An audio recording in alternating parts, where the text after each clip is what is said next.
सभी बच्चों का इस डिजिटल प्लेटफॉर्म पर अवेलेबल हमारी क्लास में आप सभी का स्वागत है। जैसा कि आप सभी को पता है कि जो हमारी फिजिक्स क्लास की जो बैच है, हमारी ऑफलाइन बैच, वो PCM coaching class centre Dongarmali के अंदर 15 मार्च से प्रारंभ हो चुकी है। सुबह 7:30 बजे से ये बैच प्रारंभ है। जो भी बच्चा इनरोल करना चाहता है वो जल्द क्लास इनरोल करे।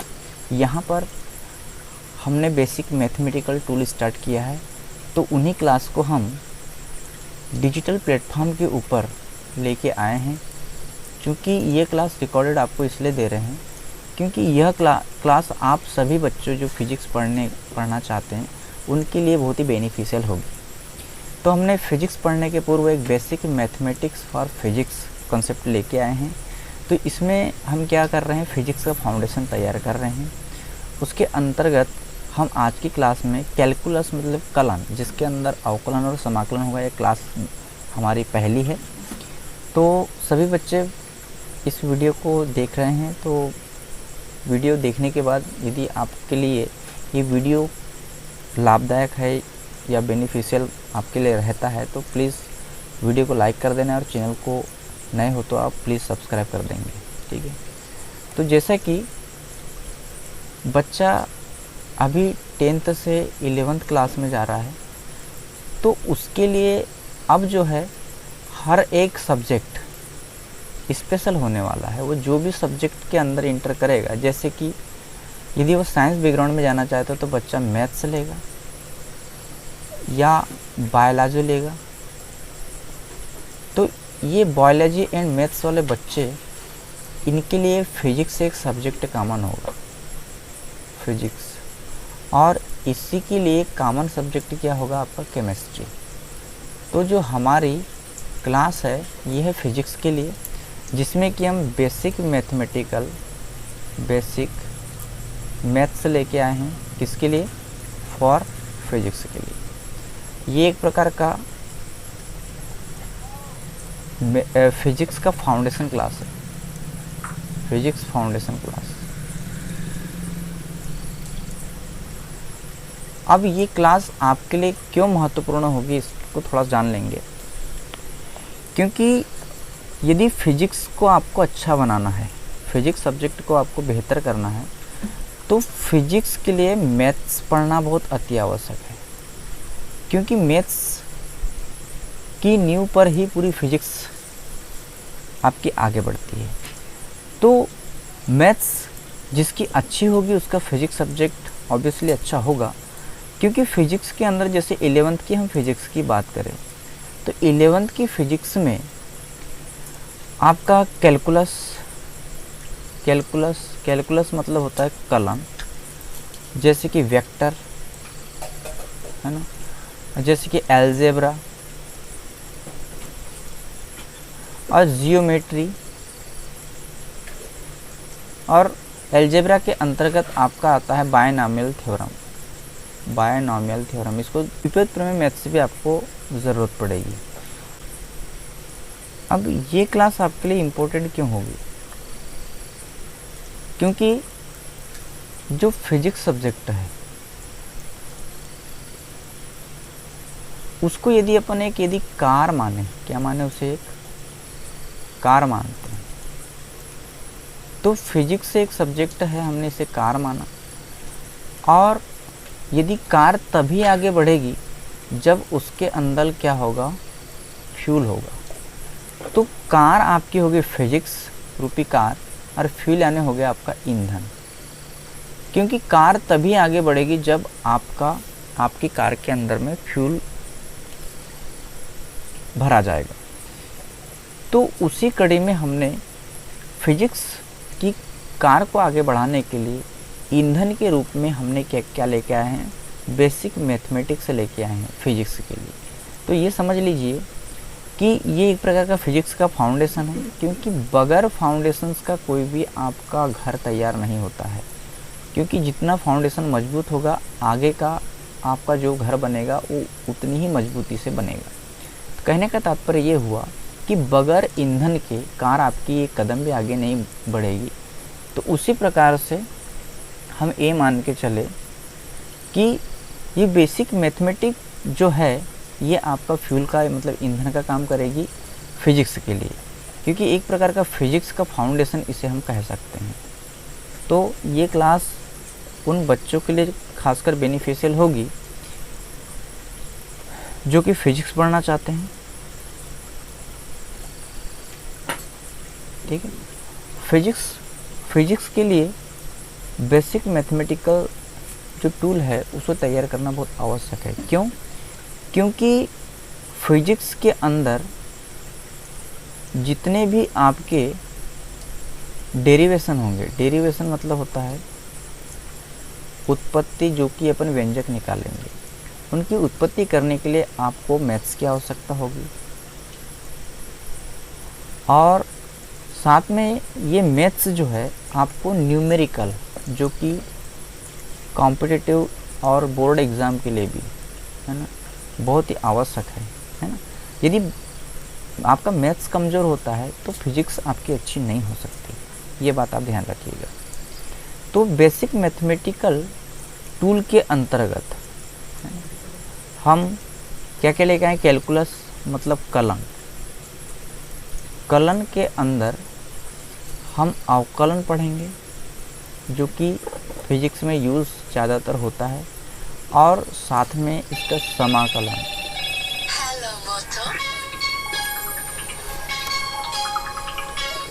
कैलकुलस मतलब कलन, कलन के अंदर अवकलन, समाकलन, जो कि फिजिक्स के अंदर में ये बहुत ज़्यादा यूज़ होने वाली मैथ्स है।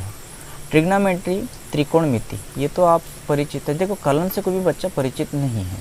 क्यों? क्योंकि 10th तक की कलन शब्द कहीं आया ही नहीं था। अवकलन और समाकलन नहीं पढ़ा था उन्होंने। तो ये आपके लिए न्यू मैथ्स हो जाएगी, क्योंकि ये 12th की मैथ्स का एक पार्ट है और जो कि 11th की फिजिक्स में यूज़ हो रहा है। तो बेहतर होगा कि हम 11th में जब 12th की मैथ्स यूज़ हो रही तो हम उससे पहले ही अपन क्या काम कर ले, सीख ले, जिससे कि हमको फिजिक्स पढ़ने में कोई दिक्कत ना हो। ट्रिग्नोमेट्री, ये तो आप जानते हैं, त्रिकोणमिति। तो जो त्रिकोणमिति है इसमें तो 10th तक के बेसिक फार्मूले जो है वो तो यूज़ होंगे, पर उससे काम नहीं चलेगा। आपको इसमें 11th का मैथ्स भी आपको इंक्लूड करना होगा, तभी आपकी फिजिक्स में यूज़ होने वाली पूरी मैथ्स से कंप्लीट होगी। तो इसका भी हम क्लास ले रहे हैं, अभी ऑफलाइन में चालू है। अभी तो हम केवल कलन की क्लास रिकॉर्ड कर रहे हैं। वेक्टर सदिश, खासकर ये जो सदिश जो गणित है ना, सदिश बीजगणित, इसका भी काफ़ी मात्रा में यूज़ होता है वेक्टर्स का। जैसे बल आपकी एक सदिश राशि है ना, तो बल एक सदिश राशि है, F बराबर m। अब इसमें बहुत सारे सदिश का यूज़ होगा। ठीक है, तो देखिए जो त्वरण है एक कैसी सदिश राशि है। तो वेक्टर को भी अपन यहाँ पे देखने वाले हैं, जो कि जब अपन बल से रिलेटेड और अन्य जितने भी वेक्टर राशि हैं उनसे रिलेटेड अपन फिजिक्स पढ़ेंगे, तो वहाँ पे हमें किसी प्रकार की कोई प्रॉब्लम ना हो। जियोमेट्री, ज्यामिति का भी बहुत ज़्यादा मात्रा में क्या हो रहा है, यूज़ होता है फिजिक्स के अंदर, तो इसे भी अपन देखने वाले हैं। एलजेब्रा, बीजगणित, जो कैलकुलस मतलब कलन जो गणित है वह, और त्रिकोणमिति, ये क्या है, फार्मूला बेस्ड है। तो हम क्लास के अंदर में फार्मूले के साथ साथ इन मैथ्स को कैसे सॉल्व किया जाता है इस पर भी अपन बात करने वाले हैं। ठीक है, बायनॉमियल थ्योरम, इसका भी यूज़, मतलब इसको कहते हैं अपन द्विपद प्रमेय। द्विपद प्रमेय का भी फिजिक्स के अंदर बहुत यूज़ है। तो हम ये मैथ्स को पहले अपन फिजिक्स से स्टार्ट करने के पहले हम क्या काम करेंगे, इन्हें तैयार करेंगे। तो हमारा फिजिक्स का फाउंडेशन हमारा क्या हो जाएगा, प्रिपेयर हो जाएगा। तब हम फिजिक्स को अच्छे से पढ़ने के लिए हम पूरी तरह तैयार होंगे और हमें फिजिक्स बहुत अच्छे से समझ में आएगी। क्योंकि 10th तक के नॉर्मल जो है वो जनरल फिजिक्स होती है, जनरल आपने फिजिक्स पढ़ी है या जनरल साइंस पढ़ी है, तो उसमें उतने डेरिवेशन होते थे पर उतनी संख्या में नहीं होते थे। यहाँ 11th में क्या होगा कि आपको डेरिवेशन मिलेंगे, और वो जो जितने भी डेरिवेशन होंगे वो केवल और केवल मैथ्स पर डिपेंडेड होंगे। इसीलिए हम ये जो क्लास है आपकी पहले कंप्लीट करा दे रहे हैं। तो ये जितने भी मैथ्स है इसको अपन फाउंडेशन मान के चले, क्योंकि फिजिक्स पढ़ने के पहले यदि हमने इसे तैयार कर लिया तो हमें फिजिक्स में जितनी भी जो समस्याएं आने वाली है और जो हमको फिजिक्स कठिन लग सकता था वो कठिनाई आपकी क्या हो जाएगी, दूर हो जाएगी। तो सभी बच्चों से निवेदन है कि यह क्लास जो 11th के बच्चे हैं उनके लिए भी बेनिफिशियल होगी, जो 12th में पढ़ लिए हैं और जिन्होंने कहीं भी पढ़ा होगा, कोई भी क्लास ली होगी और ये बेसिक मैथमेटिकल जो टूल है वो यदि तैयार नहीं है तो वो इस क्लास को देख करके अपनी जो भी कमियां हैं उसको दूर कर सकता है। साथ ही साथ जो ड्रॉपर स्टूडेंट है ना, ड्रॉपर स्टूडेंट का तात्पर्य होता है कि वे बच्चे जो 12th की एग्ज़ाम दे चुके हैं और नीट और जेईई है ना, जेईई की जो एग्ज़ाम है इनकी जो प्रिपरेशन करने के लिए आगे की पढ़ाई ना करते हुए बीच में ही इनकी तैयारी में लगे रहते हैं अच्छे मार्क्स लाने के लिए, तो ये बच्चे कहलाते हैं ड्रॉपर स्टूडेंट। उनके लिए भी बेस्ट बेनिफिशियल होगी। और जितने भी बच्चे भी फिजिक्स पढ़ना चाहते हैं उनके लिए एक प्रकार का जो मैथ्स है वो इस तैयारी के लिए भी बहुत हेल्पफुल रहेगा। चलो देखते हैं क्या रणनीति होना चाहिए फिजिक्स पढ़ने के लिए। तो कुछ रणनीति यहाँ पे मेंशन की गई है, मैंने पहले से यहाँ पे राइट डाउन कर लिया है, जिससे कि आपको ये समझ में आएगा कि ये बेसिक मैथमेटिक्स क्यों ज़रूरी है। तो पहला टॉपिक देखते हैं अपन। अब जो भी फिजिक्स पढ़ने वाला जो स्टूडेंट है, चाहे वो 11th का हो, ये सभी बातें बता देगी। मैं एक बार रिवाइज कर देता हूँ। 11th 12th या नीट या जेईई है ना, यह क्लास उनके लिए बहुत महत्वपूर्ण है। पहली बात बहुत महत्वपूर्ण है, ध्यान रखेंगे। फिजिक्स को पढ़ने के लिए है ना मैथमेटिक्स बहुत ज़्यादा ज़रूरत पड़ती है। बिना मैथमेटिक्स के हम फिजिक्स को अच्छे से नहीं है ना पढ़ सकते हैं, ना तो फार्मूला तैयार कर सकते हैं मतलब डेरिवेशन कर सकते हैं, न ही हम उसका न्यूमेरिकल सॉल्व कर सकते हैं। ध्यान रहे, न्यूमेरिकल बहुत ही फिजिक्स के लिए इम्पोर्टेंट पार्ट होता है, क्योंकि न्यूमेरिकल जब आप नीट और जेईई देंगे, जैसे नीट और जेईई की जब आप एग्ज़ाम देंगे है ना, तो इसमें आपको 90% कितने परसेंट 90% जो है आपको क्या मिलने वाला है, 90% आपको न्यूमेरिकल से सामना होने वाला है ना। तो न्यूमेरिकल में अच्छी पकड़ हो जाएगी ये मैथ्स पढ़ने से, एक पहला बेनिफिट है आपका। दूसरा कि फार्मूला तैयार मतलब डेरिवेशन करने में आपको कोई समस्या नहीं जाने वाली है। कलर थोड़ा सा ठीक चेंज कर लेते हैं है ना। तो अब आप ही समझ सकते हैं कि कितनी इंपॉर्टेंट क्लास हो सकती है। जैसे कैलकुलस फिजिक्स के लिए बहुत महत्वपूर्ण है, क्योंकि मैथमेटिक्स है ना, बहुत ही महत्वपूर्ण जो है गणित है। इसके बिना फिजिक्स में कोई काम नहीं चलता, ये पहली बात आप ध्यान रखिए। अब जब यहाँ बोल दिया गया कि काम नहीं चलता है तो आप ही समझ सकते हैं कि कितनी इंपॉर्टेंट क्लास हो सकती है। ठीक है जी, क्योंकि कैलकुलस का सबसे ज़्यादा यूज़ होता है फिजिक्स में, सभी मैथ्स से देखा जाए तो सबसे ज़्यादा। अब देखो फिजिक्स पढ़ने की तैयारी चल रही है, अभी हम कर ही रहे हैं, तो इसमें क्या कि मैथ्स आपका यदि अच्छा हो जाता है तो फिजिक्स पढ़ने में कोई भी आपको समस्या नहीं जाएगी। ध्यान रहे, ये जो मैं अंडरलाइन कर रहा हूँ बहुत ही इंपॉर्टेंट आपके लिए, ध्यान रखेंगे। ये देखो जो मैंने लिख दिया है यहाँ पे, ये चीज़ें लिखी काम की चीज़ें होती है, क्योंकि लिखी हुई बातें आपको ध्यान रहेगी और ये PDF फॉर्म में भी आपको मिलेगी। यहीं से फिजिक्स का फाउंडेशन बनता है। आपको पहले मैंने समझा दिया कि फिजिक्स यदि पढ़ना है, उसे बेहतर ढंग से समझना है और उसमें आगे कुछ अच्छा करना है, तो उसका फाउंडेशन आपका अच्छा होना चाहिए। और फाउंडेशन क्या है आपको बता दिया गया है। ये जो बेसिक मैथमेटिक्स की जो क्लास है इसको आप अच्छे से एक बार मतलब जितने भी बेसिक मैथमेटिक्स की क्लास हो रही है इसको आप डेली रिवाइज भी करते रहें। ये जितनी भी हमारी मैथ्स है ये फिजिक्स के लिए बहुत ज़रूरी है, इसको हमें अच्छे से पढ़ते भी रहना है, रिवाइज भी करना है। क्योंकि रिवाइज इसलिए बोल रहा हूँ क्योंकि ये बायोलॉजी के स्टूडेंट के लिए मैथ्स वैसे भी डिफ़िकल्ट लगती है उन्हें, तो क्या है उनको बार बार रिवीजन। वैसे मैथ्स के बच्चों के लिए तो थोड़ा सा आसान होगा, फिर भी 11th में बच्चा 12th की मैथ्स यूज़ हो रही तो उसके लिए भी एक न्यू मैथमेटिक्स है, तो उसे भी प्रिपेयर करना इसे आवश्यक हो जाता है। ठीक, अब इसको बिल्कुल तैयार रखना है आपको, और बीच बीच में यह क्लास आप रिवाइज भी करते रहेंगे, क्योंकि ये क्लास हम आपको ऑनलाइन मोड में दे रहे हैं। आप जब भी इसे प्लेलिस्ट इसकी बनेगी इसमें से आप इस क्लास को देख सकते हैं। ठीक है, चलिए अब कैलकुलस के बारे में थोड़ी सी कुछ हिस्ट्री जान लेते हैं।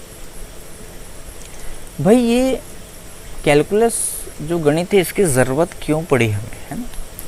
तो इसका परिचय सबसे पहले किसने दिया था? न्यूटन। आप सभी जानते हो न्यूटन को, ये रेस्पेक्ट और नॉलेज के लिए इसे अपन जानते हैं, है ना, क्योंकि फिजिक्स पढ़ रहे हैं तो न्यूटन ने फिजिक्स में काफ़ी योगदान। सबसे पहले जिन्हें इंट्रोडक्शन दिया था वो न्यूटन ने दिया था, ठीक है। अब देखो ये क्या है, भौतिक, इन्हें हम भौतिक वैज्ञानिक के रूप में तो मानते हैं, लेकिन ये क्या थे? गणितज्ञ थे। मतलब फिजिशियन ही अपन बोलते हैं इन्हें, मतलब जानते हैं, परंतु नहीं, ये गणितज्ञ थे। पहले गणितज्ञ हुए, बाद में फिजिशियन हुए, ठीक है, भौतिक शास्त्री हुए। जो गणित में कमज़ोर होगा फिजिक्स में अच्छा नहीं हो सकता, कर पाएगा, ठीक है। ये भी आप ध्यान रखें कि फिजिक्स को अच्छा करने के लिए आपको गणित में कमज़ोर नहीं रहना है, गणित में आपको परफेक्ट होना है। तो ये क्लास इसीलिए हमने बनाई है कि गणित में जो भी कमज़ोरियाँ वो आपकी दूर हो जाए और हमको फिजिक्स सब्जेक्ट अच्छे से समझ में भी आ जाए और फिजिक्स सब्जेक्ट अच्छा ही हो जाएगा आपका ये करने के बाद। अब न्यूटन जो हमारे गणितज्ञ है और फिजिशियन है ना, न्यूटन, इनको फिजिक्स के अंदर कैलकुलस मतलब कलन गणित की आवश्यकता क्यों पड़ी? तो इसके पीछे मुख्य रीज़न ये है कि न्यूटन जब कोई भी डेरिवेशन करते थे तो डेरिवेशन करने में क्या होता था कि वो बीजगणितीय, है ना, बीजगणित का ज़्यादा यूज़ करते थे। अब बीजगणित जब यूज़ करते थे तो क्या है, जो उनका डेरिवेशन था काफ़ी लंबा हो जाता था। अब लंबा होने की वजह से टाइम कंज्यूमिंग भी और काफ़ी समस्याएं भी आती थी। तो उन्होंने सोचा कि भाई कोई ऐसा गणित बना जाए जिससे कि बीजगणित में जो अपन कर रहे हैं, जो डेरिवेशन लंबा हो रहा है और जो कठिनाई जा रही है वो आसान हो जाए। तो उन्होंने एक मैथमेटिक्स का परिचय दिया, उसको कहते हैं कलन। तो कलन में दो चीज़ें होती है, एक होता है अवकलन और दूसरा उन्होंने क्या बनाया, समाकलन, है ना। तो ये अवकलन और समाकलन हम देखने वाले हैं कलन के अंतर्गत। तो अब समझ में आ ही गया होगा कि हमने रणनीति के अंदर बहुत सारी चीज़ें देख ली कि फिजिक्स पढ़ने के पहले हमें क्या क्या चीज़ों की आवश्यकता है, ठीक। तो चलिए अब क्लास को आगे बढ़ाते हैं और फिजिक्स के लिए कलन जो मैथ्स है उसको अपन देखते हैं। तो मैंने बता दिया कि सबसे पहले जो परिचय, जिसने कलन का जो परिचय है ना, कलन का परिचय ये सबसे पहले किसने दिया था? न्यूटन ने दिया था, ठीक है। और इनका गणित में भी क्या है, बड़ा योगदान रहा है ना। क्या? कलन का कैलकुलस का रहा है और कलन इन्हीं ने बनाया था, है ना। न्यूटन, मैंने बता दिया कि न्यूटन क्या करते थे, जब भी क्या फिजिक्स में कोई भी डेरिवेशन करते थे ना तो उन्हें क्या बीजगणित का प्रयोग करना पड़ता था। ये बात मैंने बता दी आपको। उन्हें उनका कैलकुलेशन लंबा जाता था, है ना। तो उन्होंने इस विधि को, मतलब जो बीजगणितीय जो विधि थी उसको छोटा किया, जिसे हम क्या करते हैं, कहते हैं कलन कहते हैं। यानी बीजगणितीय मेथड को उसने क्या काम किया, छोटा किया, उसी को हम क्या कहते हैं, कलन के नाम से जानते हैं, ठीक है। अब न्यूटन ने जो कलन है ना, न्यूटन ने कलन को, कलन का दो प्रकार दिया। कलन का कितना प्रकार दिया? दो प्रकार दिया। एक पहला जो है उन्होंने प्रकार दिया उसे कहते हैं अपन अवकलन, ठीक।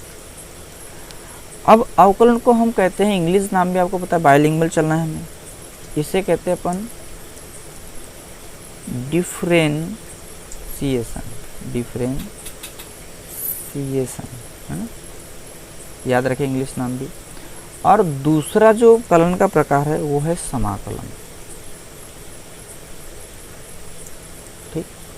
इसे कहते हैं इंटीग्रेशन। क्या कहते हैं इसे? इंटीग्रेशन, ठीक। अब जान लेते हैं इसका अर्थ क्या होता है, अवकलन का अर्थ क्या होता है, अर्थ जान लेते हैं सबसे पहले। तो अर्थ है इसका घटाना, या अपन इसे कहते हैं बांटना भी कह सकते हैं, या हम तोड़ना भी इसका अर्थ समझ सकते हैं, तोड़ना। उसी तरफ हम अगली तरफ देख लेते हैं समाकलन, इसका अर्थ देख लेते हैं कि समाकलन का अर्थ क्या है। क्योंकि अर्थ जानना बहुत ज़रूरी। इसका अर्थ है जोड़ना, ठीक है, या अपन इसको कह देते सम, ठीक। तो एक बार फिर से कलन, न्यूटन ने सबसे पहले कलन दिया था, क्यों दिया था ये भी मैंने बता दिया। ये कलन दो तरह के होते हैं, एक होता है आपका अवकलन, एक बताया उन्होंने अवकलन, और दूसरा बताया समाकलन। अवकलन का अर्थ जो बताया उन्होंने, या अर्थ जो होता है उसे घटाना या बांटना या तोड़ना कहते हैं, और समाकलन का मतलब होता है जोड़ना या इंटीग्रेटेड करना, ठीक है। जैसे फॉर एग्जांपल हम समझे कि समाकलन का अर्थ यदि समझे कि मान के चलो ब्रिक्स होती है आपकी छोटी छोटी ईंटें, है ना, ब्रिक्स कहते हैं इसे इंग्लिश में। तो ब्रिक्स, छोटी छोटी ब्रिक्स को अपन जब जोड़ते हैं तो हम एक किसका निर्माण करते हैं, घर का निर्माण करते हैं। तो जो घर बनाने की प्रोसेस, मतलब इसको छोटी छोटी ईंटों को जोड़ने की प्रक्रिया को ही हम क्या कहेंगे, समाकलन कहेंगे, ठीक। और अवकलन की जब बात करें तो जो ये आपके पास घर है ना, इस घर में लगी हुई ईंट को हम क्या काम करते हैं, अलग अलग कर रहे हैं, मतलब तोड़ रहे हैं, है ना। तो उस तोड़ने की प्रोसेस को अपन क्या कहेंगे, अवकलन कहेंगे, ठीक। तो सामान्य अर्थ में अवकलन का मतलब अर्थ हो गया घटाना, बांटना या तोड़ना। और हमने आपको समझा दिया कि फॉर एग्जांपल एक हाउस है, हाउस की ईंट, मतलब हाउस ईंट से मिलकर बनी है। यदि हाउस को अपन तोड़ते हैं, एक एक ईंट को अलग करते हैं, तो अलग करने की जो प्रोसेस होगी, यानी घटाने मतलब बांट रहे हैं, तोड़ रहे हैं, तो इस प्रोसेस को अपन क्या कहेंगे, अपन अवकलन कहेंगे। और समाकलन मतलब कि एक एक ईंट जोड़ करके हम जो घर निर्माण करने की जो प्रोसेस होगी उसको क्या कहेंगे, अपन समाकलन कहेंगे, ठीक है। अब बात आती है संकेत की। बात किसकी आती है अब, संकेत की। तो संकेत देख लेते हैं क्या होता है इसका, क्योंकि मैथ्स से बहुत सारी यूज़ होती है। इसे अपन क्या संकेत के रूप में क्या लिखेंगे, dy/dx, है ना। अब इसका अर्थ क्या हुआ, तो जो ये x है, x के सापेक्ष हम y का क्या करेंगे, अवकलन करेंगे। तो यहाँ पर क्या है, जहाँ y जो है वो फंक्शन ऑफ x है। फंक्शन कई तरह के होते हैं, तो x तरह में कोई फंक्शन होगा, है ना। फंक्शन कई तरह के होते हैं, ट्रिग्नोमेट्री फंक्शन, बीजगणितीय फंक्शन, बहुत सारे फंक्शन होते हैं। तो अब यहाँ पर हम किसका अवकलन करेंगे, x के सापेक्ष किसका करेंगे, y, मतलब x के आधार पर अपन y को क्या करेंगे, बांटेंगे छोटे छोटे पार्टों में, ठीक है। तो समझ में आ गया होगा इसका संकेत dy/dx होता है y, जहाँ पर y जो है वो क्या है, फंक्शन ऑफ x, मतलब x चर में क्या है, एक फंक्शन है। और इसका सामान्य अर्थ क्या हुआ, मतलब इसे अपन क्या पढ़ेंगे, y का x के सापेक्ष, किसके सापेक्ष, x के सापेक्ष क्या बोलेंगे, अवकलन बोलेंगे, ठीक, ओके। और इधर आ जाएंगे समाकलन की तरफ। समाकलन की तरफ आ जाए तो यहाँ पे क्या होगा, इसका जो संकेत अपन देख लेते हैं एक बार, संकेत किस तरह का होगा। अब इसका संकेत जो ये सम है ना, सम, तो ये s के रूप में ही इसे डिनोट किया जाता है, यानी s बनाएंगे पर थोड़ा सा इस तरह का s बनाएंगे, ठीक है। y इंटू डी एक्स लिखते हैं इसको, है ना। इसे i equal to integration equal to y into d x, मतलब इसे क्या कहेंगे, y का, इस y का किसके सापेक्ष, इस x के सापेक्ष क्या होगा, समाकलन होगा। यहाँ लिखेंगे y का x के सापेक्ष, x के सापेक्ष क्या लिखेंगे, समाकलन कहेंगे, समाकलन, ठीक। आई होप कि इतनी बातें आपको समझ में आ गई होगी। अब ये जो कलन है ना, क्या, कलन और ट्रिग्नोमेट्री मतलब त्रिकोणमिति, है ना। ये जो गणित है ये टोटल कैसे हैं, ये पूरा फार्मूला पे बेस्ड है, किस पर, फार्मूलास पर बेस्ड है, बेस्ड मेथड होती है, ठीक, ध्यान रहे। अब देखेंगे अवकलन और समाकलन, क्या देखेंगे, अवकलन और समाकलन। एक साइड लिख देते अपन अवकलन और दूसरी तरफ लिखते अपन समाकलन, क्योंकि हमने अवकलन के दो प्रकार देख लिए, अवकलन और क्या देख लिए, समाकलन देख लिए। अभी दोनों प्रकार देख लिए हैं और इसका अपन ने क्या देख लिए हैं, अर्थ भी देख लिया है पिछले स्लाइड में, जैसे कि अपन लेके चले आपको। तो पिछले स्लाइड में हमने इसका अर्थ भी देखा है, इसके संकेत भी देख लिए हैं, समाकलन के भी हमने दोनों चीज़ अवकलन समाकलन के बारे में देख लिया। अब अपन आइए समझते हैं इसको उदाहरण के साथ कि भाई कैसे अवकलन और समाकलन होते हैं। अवकलन से संबंधित मैंने बोला कि एक फार्मूले पे बेस्ड है, तो इसका सूत्र देखते हैं पहले। तो जैसे ये सूत्र पहला ही है हमारे पास, यहाँ पर हमने देखा कि d/dx मतलब हम क्या काम करेंगे, एक x की पावर n हमारे पास कोई फंक्शन है, इसका हम क्या कर रहे हैं, अवकलन कर रहे हैं। तो इसका फार्मूला होता है n जो पावर है ये सामने आ जाएगी, इनटू ये x यहाँ आ जाएगा ये वाला चर, और इस पावर में से क्या घट जाएगा, एक घट जाएगा। तो ये फार्मूला है आपका। सपोज फॉर एग्जांपल हम ले लेते हैं, यदि हमने क्या लिया d/dx, x के सापेक्ष किसका अवकलन करना है, x की पावर 7 का। तो यहाँ पे देखो जैसे कि फार्मूले से कंपेयर कीजिए, x की जगह x है और n की जगह 7 है। तो सबसे पहले फार्मूले के अकॉर्डिंग देखिए कंपेयर कीजिए, n की जगह आपका 7 है तो 7 ला लिया अपन ने, x आपका चर आपकी जगह है, ठीक है, n-1 मतलब 7 - 1। यदि हम इसे सॉल्व करते हैं तो ये हो जाएगा आपका 7 इंटू एक्स और 7 में से वो एक बन जाएगा, तो ये हो जाएगा 6। तो क्या हो जाएगा कि x की पावर 7 का जो अवकलन होगा वो हो जाएगा आपका 7x की पावर 6। ये हमारा क्या हो जाएगा, आंसर हो जाएगा, ठीक है। अब ये तो अवकलन हो गया फार्मूला बेस्ड। अब देखेंगे समाकलन का एक सूत्र देखते हैं, समाकलन के लिए भी एक सूत्र देख लेते हैं। तो सूत्र इसका भी पहला सूत्र हम देखने जा रहे हैं। तो क्या हो जाएगा कि समाकलन का ये साइन हुआ आपका x की पावर n, इसका करेंगे अपन x के सापेक्ष समाकलन, ठीक है।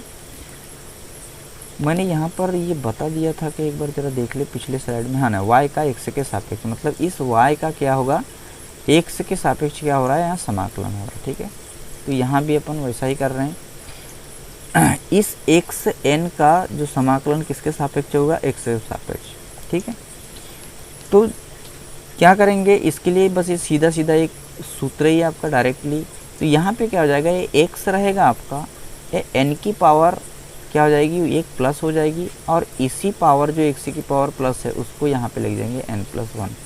तो ये क्या हो जाएगा, x की पावर n का क्या हो जाएगा, ये फार्मूले रूप में समाकलित होकर के इस तरह से आ जाएगा। जैसे कि फॉर एग्जांपल हम एक उदाहरण लेते हैं कि हमें x की पावर 7, जैसे कि यहाँ पे x की पावर 7 का अवकलन देखा था, उसी प्रकार से x की पावर 7 का हम क्या देखने वाले हैं, समाकलन। तो इस फार्मूले से कंपेयर कीजिए, देखिए यहाँ पे x है और n का मान आपका 7 है, तो x तो रहेगा आपका, ठीक है, पर n की जगह आपका 7 होगा +1 जैसा कि फार्मूले के अंदर है, और नीचे 7 + 1। तो फाइनली ये हो जाएगा आपका x की पावर 7 + 1 हो जाएगा 8, और डिवाइडेड बाय 7 + 1 क्या हो जाएगा आपका 8 हो जाएगा। तो ये आपका दिए गए जो भी आपकी वैल्यू थी इसका समाकलन होने के बाद में क्या हो जाएगा, ये आंसर आ जाएगा। और ध्यान रहे यहाँ पर एक कांस्टेंट c भी जुड़ता है। अभी क्यों जुड़ता है हम आगे अब पढ़ते पढ़ते जाएंगे तो मैं बताऊँगा कि यहाँ c+ क्यों लिखा जाता है। अब थोड़ा सा एक कंसेप्ट की ओर बढ़ते हैं और एक कंसेप्ट सीखते हैं। वो कंसेप्ट क्या है आगे देखते हैं उसको। जैसे कि सपोज एक फंक्शन y है आपके पास में, जैसे मैं यहाँ लिखता हूँ y = आपके पास एक फंक्शन है x की पावर 5, ठीक है। यदि हम इसका क्या करते हैं, dy/dx करते हैं, क्या करते हैं इसका मतलब y का x के सापेक्ष का काम करेंगे, अवकलन करेंगे, तब ये क्या हो जाएगा आपका, ये हो जाएगा d/dx। अब हम किसका कर रहे हैं, अब y की वैल्यू कितनी, x की पावर 5, इसका हम कर रहे हैं अवकलन। तब क्या हो जाएगा कि ये हो जाएगा 5 सामने इस फार्मूले के अकॉर्डिंग देखा जाए, है ना, ये वाले फार्मूले के अकॉर्डिंग, तो 5 आपका सामने आ जाएगा, है ना, x रहेगा, और 5 की पावर क्या हो जाएगी, -1 हो जाएगी। तो ये आपका हल होकर के आएगा 5 इंटू एक्स की पावर 4। ठीक है, मतलब क्या होगा कि ये जो फलन है हमारे पास में y है ना, ये फंक्शन ऑफ x है, तो इसका हमने क्या काम किया, अवकलन किया। तो अवकलन होकर के हमारे पास में क्या आया है, ये आया हुआ है। ठीक है, ध्यान दीजिएगा, ये कि यहाँ से कॉन्सेप्ट निकल के आ रहा है और बाकी जितने भी फार्मूले हैं वो इसी कॉन्सेप्ट पे बेस्ड है, जितने भी आपके फार्मूले आने वाले। तो हमने इस फंक्शन का क्या काम किया है, इस फलन का अवकलन किया है, ये हुआ।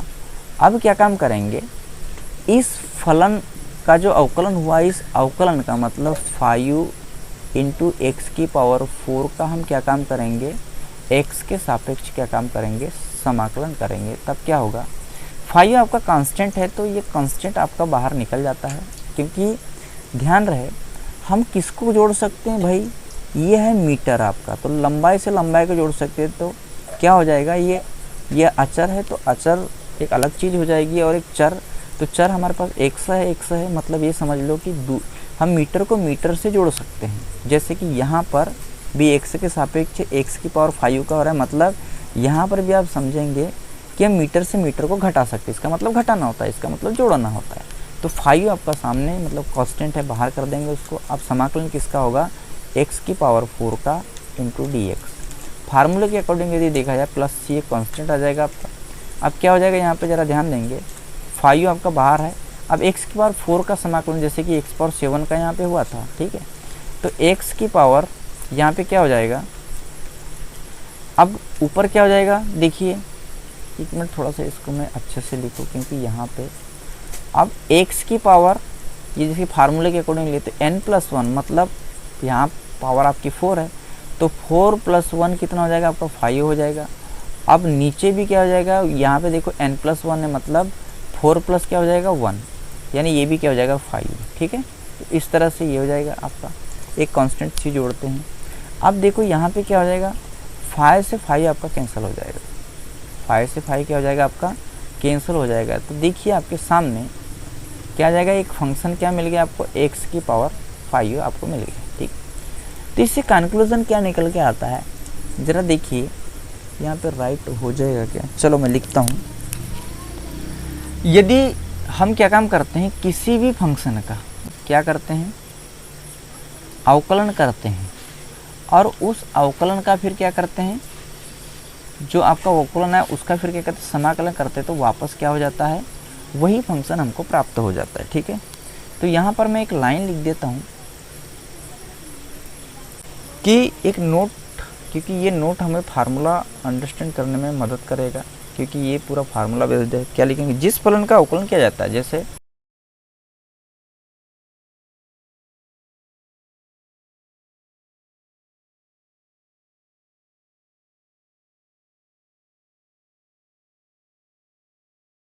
ठीक है, तो देखो सीधी सी बात है, इसको यहाँ भी समझ लिया था हमने, एक बार देख लेते हैं कि जिस फंक्शन का हम क्या करते हैं, अवकलन करते हैं, तो ये हमारे पास अवकलन आ गया है ना, और उस रिजल्ट का हम क्या करते हैं, वापस फिर से समाकलन करते हैं, तो वही हमको फंक्शन प्राप्त हो जाता है। ठीक है, आई होप कि क्लियर हो गया होगा आपको।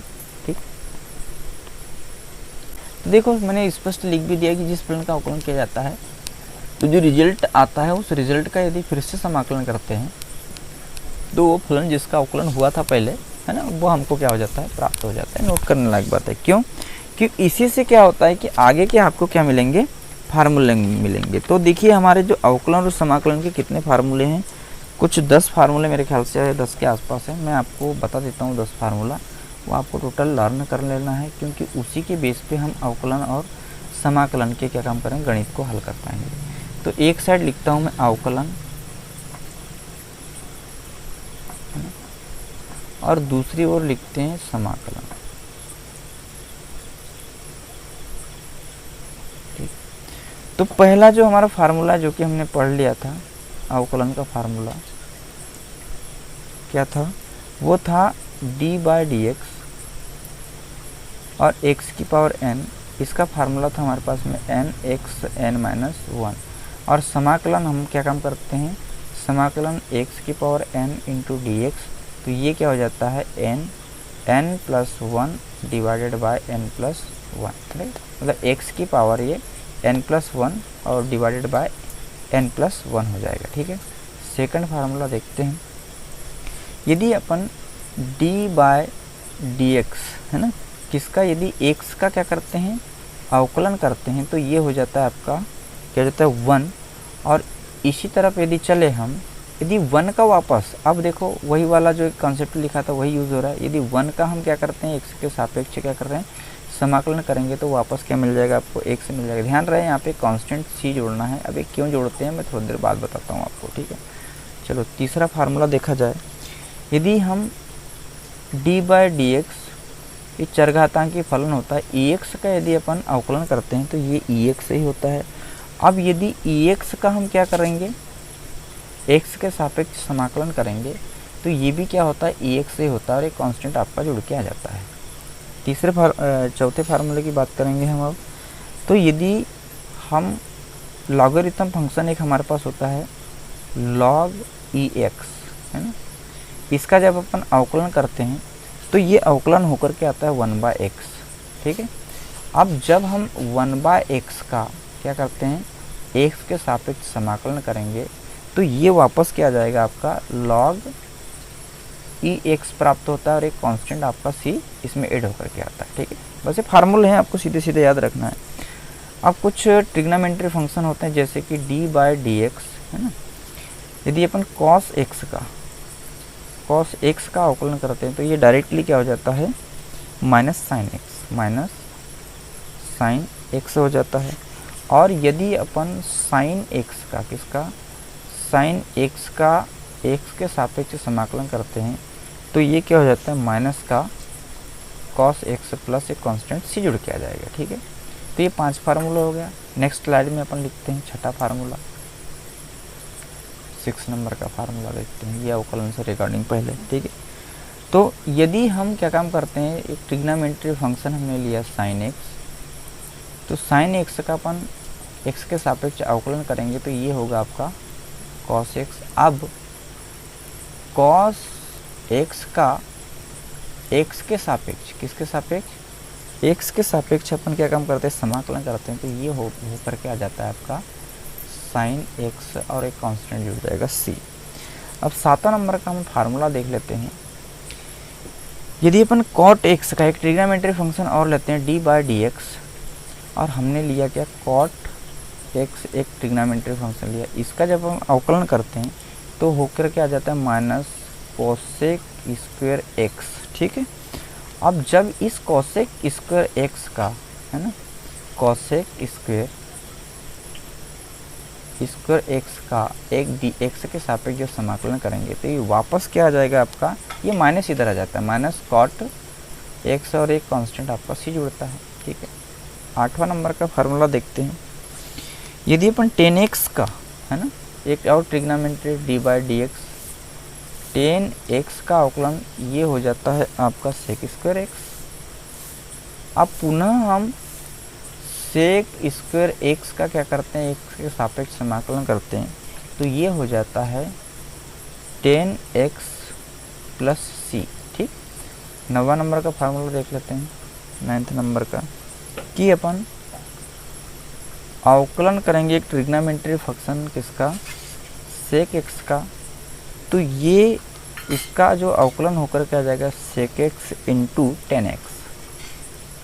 अब वापस क्या काम करेंगे, इसका टोटल सेक x इंटू 10x का हम x के सापेक्ष क्या कर रहे हैं, समाकलन कर रहे हैं, तो ये वापस होकर के आ जाएगा सेक x प्लस c।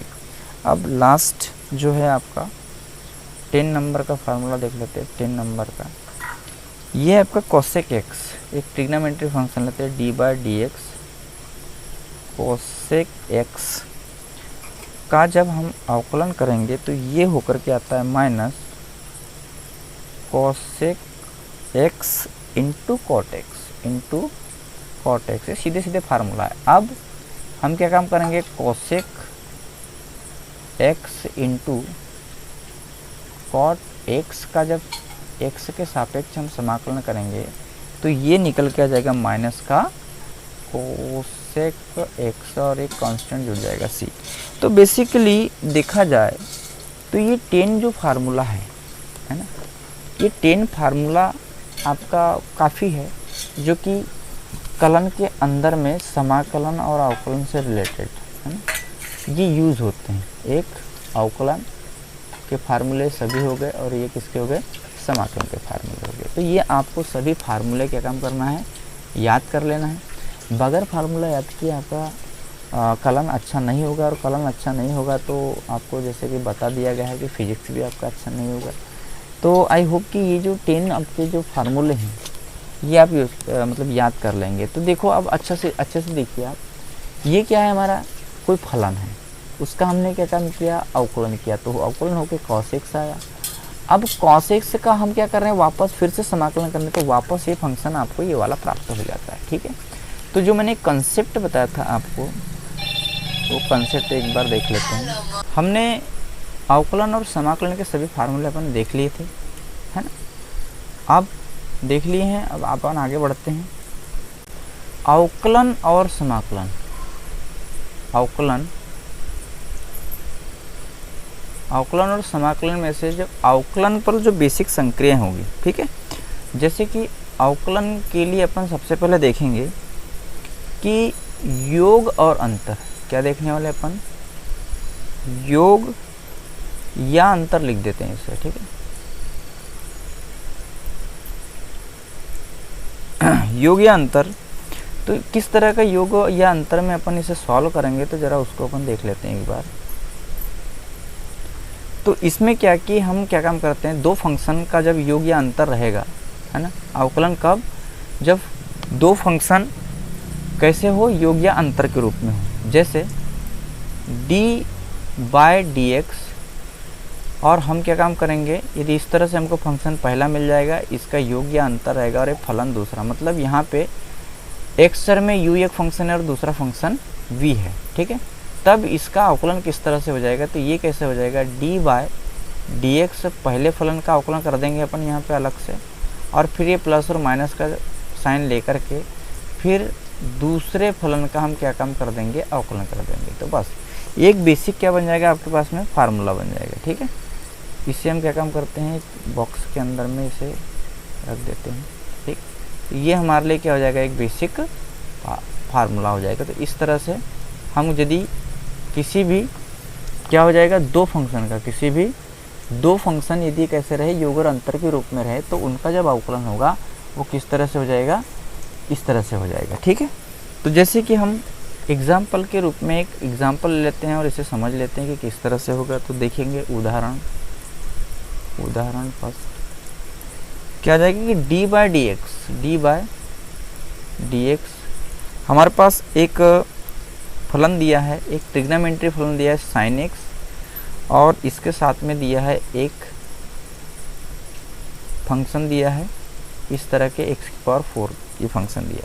तो इसका जब अपन अवकलन करेंगे तो वो अलग अलग, जैसे कि यहाँ पे u ये है और ये, एक मिनट, Ctrl+Z, आपके पास ये हो गया u और ये हो गया आपका क्या, v, ठीक है। तो बस इसको, इस फंक्शन का अलग अलग अपन क्या करेंगे, इसका अलग कर देंगे और इसका अलग कर देंगे, ठीक है। तो चलिए लिखते हैं इसे d/dx, पहले तो किसका हो जाएगा, sin x, पहले फलन का अलग कर देंगे, फिर प्लस और माइनस अपन साथ में लेंगे। कम करते हैं, इसे प्लस ले लेते हैं, है ना, प्लस ये तो प्लस रखते हैं अपन, ठीक है। और फिर से सेकंड फलन का वापस क्या काम कर देंगे, अवकलन कर देंगे। तो सेकंड फलन हमारे पास क्या है, v क्या है, ये v के स्थान पे क्या आ जाएगा, x⁴, ठीक है। अब चलो इसका तो हमने सीख लिया है कैसा अवकलन होता है। तो sin x का यदि हम देखा जाए, देखिए अपन, तो यहाँ पे sin x है ना, ये रहा sin x का आप देख रहे हैं, sin x का अवकलन क्या होता है, cos x होता है। चलो आगे बढ़ते हैं। तो sin x का अवकलन क्या हो जाएगा आपका, cos x हो जाएगा। तो क्या sin x का हमने अभी फार्मूला देखा, क्या हो जाएगा, सीधा आपका क्या हो जाएगा, cos x, इसका अवकलन हो जाएगा, ठीक है। और x⁴ का हमने अभी थोड़ी देर पहले देखा था एक फार्मूला, क्या था, अच्छा d/dx, है ना। तो x⁴n, इसका फार्मूला क्या था, यदि xn का अपन अवकलन करेंगे तो n सामने, xn-1। चलिए कंपेयर कीजिए x की पावर 4, n का मान ये देखो n सामने लाएंगे अपन 4x और 4 में से वो 1 चले जाएगा तो कितना हो जाएगा 3। तो फाइनली ये जो हमारे पास क्या जाएगा, ये क्या हो जाएगा आपका आंसर हो जाएगा। बस इतना करना है आपको, कुछ नहीं, फार्मूले को यूज़ करना है और कुछ इसमें ज़्यादा नहीं करना है आपको, ठीक है। ये हो जाएगा, क्या हो जाएगा आपका आंसर हो जाएगा, ठीक। उसी प्रकार हम देख लेते हैं, अब सेकंड देखते हैं गुणा। क्या देखते हैं अपन, गुणा। गुणा के लिए हम आगे बढ़ते हैं, नेक्स्ट स्लाइड। तो यहाँ हम लिखेंगे गुणा के लिए कैसा करेंगे अवकलन जब गुणा में आ जाए। तो ये कुछ बेसिक फार्मूले, मतलब फार्मूले के अलावा कुछ ऐसी रूल है जो कि योग और अंतर अपन किस तरह से कर सकते हैं। तो हमने देख लिया अब गुणा किस तरह से होगा, जैसे कि फार्मूले रूप में लिखे अपन d/dx, है ना। एक फंक्शन हमारे पास में है u और दूसरा फंक्शन है v उसके गुणे में, तब क्या हो जाएगा, इसका फार्मूला क्या कहता है कि पहला फंक्शन आपका जैसे का वैसा रहेगा, मतलब पहला फलन जैसे का वैसा, और क्या हो जाएगा दूसरे का क्या हो जाएगा अवकलन हो जाएगा, है ना। अब प्लस करेंगे, दूसरा फलन मतलब ये v जैसे का वैसा रहेगा, और क्या हो जाएगा ये पहला फलन मतलब u का क्या हो जाएगा आपका अवकलन हो जाएगा। बस एक छोटा सा आपका फार्मूला है, ये फार्मूला हमने तैयार कर दिया। तो इस तरह से ये गुणा के लिए हमारा क्या हो जाएगा, एक फार्मूला हो जाएगा।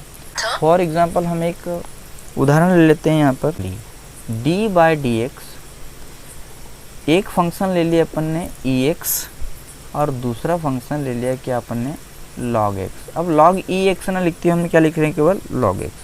तो देखिए इस फार्मूले के ये हो गया आपका u बराबर है, ex आपका पहला फलन हो गया और ये क्या हो गया आपका दूसरा फंक्शन, ठीक है। तो चलो पहला फलन जैसे का वैसा रख देंगे, मतलब पहला फलन ex है तो ex आपका पहला फलन जैसे का वैसा रहेगा, और दूसरे का क्या कर देंगे अपन अवकलन। तो दूसरा फलन v की जगह क्या है log x है, v की जगह, तो यहाँ लिखेंगे log x, पहला फलन जैसे का वैसा दूसरे का अवकलन, प्लस ये प्लस साइन। अब दूसरा फलन जैसे का, दूसरा फलन आपका log x है, तो दूसरा फलन आपका जैसे का वैसा, और प्रथम फलन जो है हमारे पास में, दूसरा फलन आपके पास में है पहला, देखो पहला फलन जैसे का वैसा दूसरे का अवकलन, दूसरा फलन अब जैसे का वैसा और पहले का क्या हो जाएगा आपका अवकलन हो जाएगा। तो इसे सॉल्व कर लेते हैं। ex इसका अवकलन नहीं हो रहा है, ठीक है। log x का हमने देखा था, log x का पीछे चलते हैं अपन। तो log x का फार्मूला देख लेते हैं। log x का देखो यहाँ पे फार्मूला होगा कहीं, है ना। log x का होता है अवकलन 1/x। चलो इधर आ जाइए, ठीक है। log x का, हाँ log x का क्या हो जाएगा आपका 1/x, ठीक है। और प्लस log x जैसे का वैसा रहेगा, और ex का ex ही होता है। चलो आपको दिखा देते हैं कि फार्मूले में कुछ नहीं, बस फार्मूले से मान पुट करना है। ex का जो अवकलन होता है वो ex ही होता है, जरा देखिए ये रहा आपका, ठीक है। चलो आगे बढ़ते हैं, ex का क्या हो जाएगा इंटू ex, ठीक है। अब यहाँ से देखिए क्या हो जाएगा, यहाँ पे दोनों में ex कॉमन है, तो हम क्या काम करते हैं ex यहाँ से कॉमन निकाल लेते हैं। यहाँ पे बच गया आपका 1/x और प्लस ex निकल गया, तो यहाँ पे क्या बच गया आपका log x। तो फाइनली ये क्या हो जाएगा, ये जो गुणा में दो फंक्शन है उसका क्या हो जाएगा, ये सॉल्यूशन हो जाएगा, ठीक है। तो आई होप कि समझ में आया होगा ये गुणा वाला, ठीक। अब क्या काम करते हैं, हम भाग वाला देख लेते हैं ना। गुणा हो गया मतलब संक्रिया ही कर रहे हैं अपन, जो अलग अलग फंक्शन हो गए उनके ऊपर। तो चलिए नेक्स्ट, चलिए यहाँ पर आप क्या देख रहे हैं, डिवाइडेशन देखते हैं। चलो इनका, यदि अपन दो फंक्शन हमारे पास कैसे दिए हैं, डिवाइडेशन में दिए हैं, एक पहला फंक्शन और डिवाइडेड बाय दूसरा फंक्शन, तब इसका अवकलन कैसा हो जाएगा। तो ध्यान रहे इसमें क्या होगा कि दूसरा फलन आपका जैसे का वैसा रहेगा, पहले का क्या हो जाएगा अवकलन, माइनस, ध्यान रहे माइनस होगा। अब दूसरा फलन जैसे का वैसा हो जाएगा और पहले का क्या हो जाएगा आपका अवकलन हो जाएगा। अब ध्यान दे यहाँ पर नीचे डिवाइड करना है और दूसरे फलन का क्या हो जाएगा यहाँ पे वर्ग हो जाएगा, ठीक है। तो ये आपके लिए एक बेसिक फार्मूला हो गया। चलो इसे भी अपन क्या काम करते हैं, यहाँ पे थोड़ा अंडरलाइन कर दे, ये हाईलाइट कर देते हैं, इसे हाईलाइट कहते हैं, ठीक है। तो ये कर दिए, ठीक है। चलिए इस पर आधारित एक हम क्या काम करते हैं, क्वेश्चन ले लेते हैं, ठीक है। क्वेश्चन से बेहतर समझ में आता है। ठीक है जी, क्या हो गया देखो, फलनों का क्या है यहाँ पे, भाग में जब फलन होगा तब क्या होगा कि दूसरा फलन जैसे का वैसा रहेगा, पहले u का अवकलन हो जाएगा। ठीक है, माइनस होगा, प्लस नहीं होगा, माइनस होगा। अब यहाँ पे क्या जाएगा, दूसरा पहला फलन जैसे का वैसा, फिर दूसरे का क्या हो जाएगा, आपका अवकलन हो जाएगा, डिवाइडेड बाय सेकंड फलन का स्क्वायर हो जाएगा। फॉर एग्जाम्पल, उदाहरण, एक उदाहरण ले लेते हैं। तो मैंने लिया एक function d by d x, log x बटे एक्स ले लेते हैं, ये ठीक रहेगा, लॉग एक्स बटा हमने लिया एक्स। ठीक है, इसका जब अपन क्या काम करेंगे, अवकलन करेंगे। देखिए दो फलन है, एक लॉगरिथम फंक्शन है और एक देखिए आपका चर वाला फंक्शन है। ठीक है, तो इसमें क्या काम करेंगे अपन, इसका जब अवकलन करेंगे तो ये हो गया आपका u। चलो मैं इसे यहाँ पे थोड़ा सा कलर से डिनोट कर देता हूँ। ये है आपका u और ये है आपका v। ठीक, तो हम क्या काम कर रहे हैं, इसका अवकलन कर रहे हैं। तो देखो दूसरा फलन जैसे का वैसा, दूसरा फलन क्या है हमारे पास में, x है। ठीक है, तो दूसरा फलन हमारा जैसे का वैसा रहेगा, v की जगह है, और पहले का d बाय डी एक्स, पहला फलन है हमारे पास में क्या है, log x, पहले का अवकलन, फिर माइनस हो जाएगा। पहला फलन जैसे का वैसा मतलब u जैसे का, u क्या है आपका log x है, तो log x जैसे का वैसा, और दूसरा फलन हमारे पास में क्या है, x, तो d बाय डी एक्स, और किसका अवकलन हो जाएगा, x का। ठीक,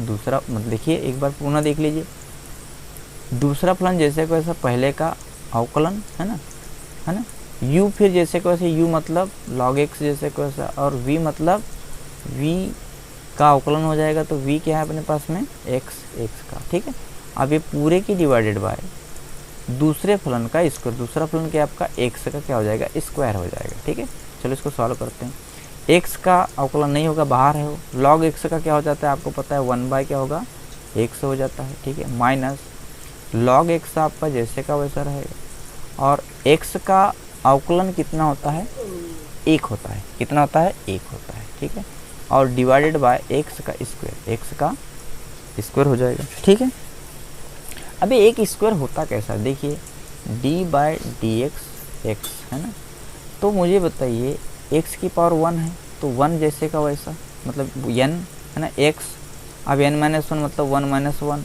तो ये क्या हो जाएगा, फाइनली आप देखेंगे 1 इंटू एक्स की पावर 0।